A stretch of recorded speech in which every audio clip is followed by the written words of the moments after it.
Welcome back. Well, as I mentioned, we have Jeff Parker here, and he's got some numbers to go over with us. Hi, happy good Thanksgiving after. That's right. Good morning to you.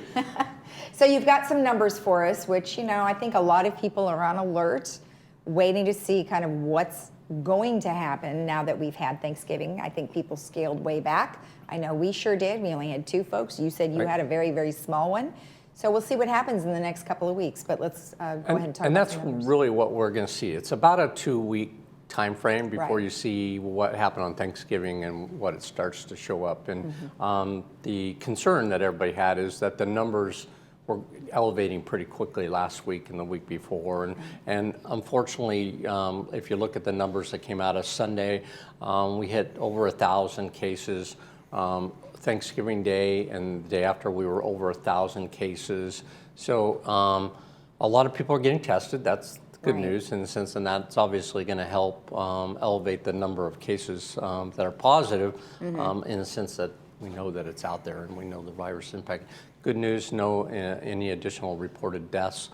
Yesterday there were about 4 over the weekend. Oh, okay. That were reported. Probably the important thing that we always talk about is the number of hospitalizations. Right. Now we're up to almost 600 hospitalizations, so that's a big jump in numbers, and the ICU is 148. What they're really concerned about is if we do see a jump because of Thanksgiving activity in the next couple of weeks, what's going to be the impact to that hospitalization? Because it's not just people in the hospital, although those numbers are high, it's the hospital workers.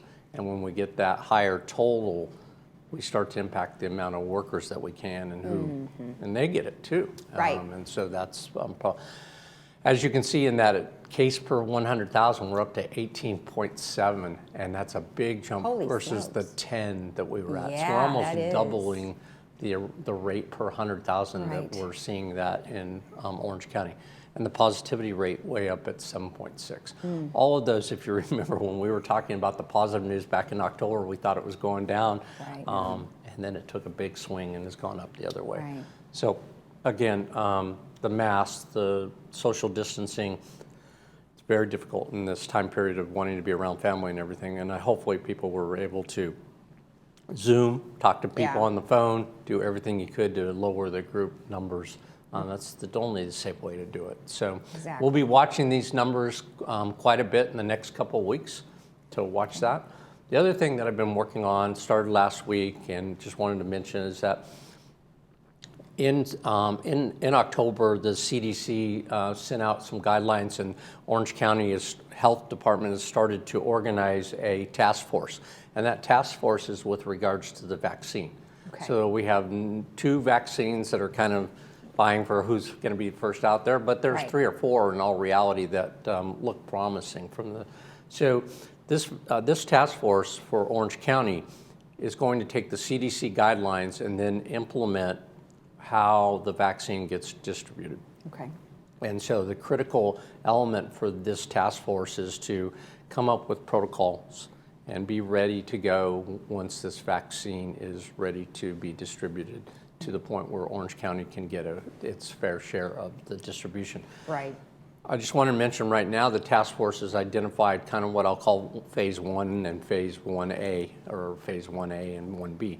And that is the first vaccines, because they're going to be in limited resources at first. Right. But we'll go to doctors and nurses, first responders, those type of people will get the first vaccine if they choose to take it, and we'll take it.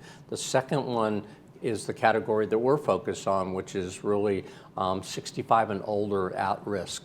That group, certainly a lot of people in our community are 65 and older, so that puts them in that group. So we've contacted the task force and say, hey, don't forget Laguna Woods. When I talked to the PIO for the Orange County Health, who's involved with this directly, she says we're well aware of Laguna Woods and Seal Beach, and it's also the nursing homes and the assisted livings. Those facilities, as long as ours, because we have such a big population number, they understand that with regards to being kind of the first group that sees the vaccine being available. So we'll keep you posted on that. Whether or not there's a way in which we can have a special clinic here or not, I don't think that's been decided, but we certainly want to work with the hospital, Saddleback, and the Orange County Health to do the best we can to make sure we can streamline it here for our residents. Wouldn't that be great? I mean, that'll be really nice if you guys can pull that off. That'd be good. Did the numbers go up in Laguna Woods at all, or did it stay about the same? Yeah, they did. They're now up to 104 cases, and we're in the 90s, if you recall, and one more death. So we're at 10 deaths, unfortunately. So yeah, the 104 is a pretty good jump. In we were in the 90s, around 90, and then we went to 92, and then jumped up to 104. So again, for everybody, this is the community of Laguna Woods. It's not just us, but just the odds that there are some here is a practical way to look at it. And so we should do our best to, again, follow the rules, be careful out there. Exactly. Now, I did want to go back to talk to you a little bit about that vaccine again. If someone wanted to know more information or follow along with what the plan is there a website for them to go to? Yeah, if they go on the Orange County Health website where they get the coronavirus information, which you put up on the board all the time, they can then go up to the search engine. There's a search page up at the top. Okay. And then all they have to do is put in task force or vaccine. And then once they do that, a list of all of the vaccine task force activities and even the membership, so you can find out who's on that membership, and if you know anybody on that, you can certainly contact them. And there is a specific email for contacting them, the organization, the task force itself, so you can say, hey, here we are. They also did a survey. Now, we weren't directly involved with the survey, but some of our residents may have been, about the vaccine and how it should be distributed. So they're using that information too. Okay, well, good. Yeah, I mean, it's going to be interesting to see, how they do it. Maybe they can do it like they do the flu vaccinations, where it's a drive-through kind of a thing. Wouldn't that be great? That would be great. I mean, we would try to help facilitate something here in the village. That would be awesome. Okay, well, good. Well, we'll keep us informed on how that progresses, and we'll see you again here on Friday. I will do. Thank you. Thanks. And when we come back, I'm going to tell you how you can use your Christmas tree in 5 different ways for decoration. So stay tuned.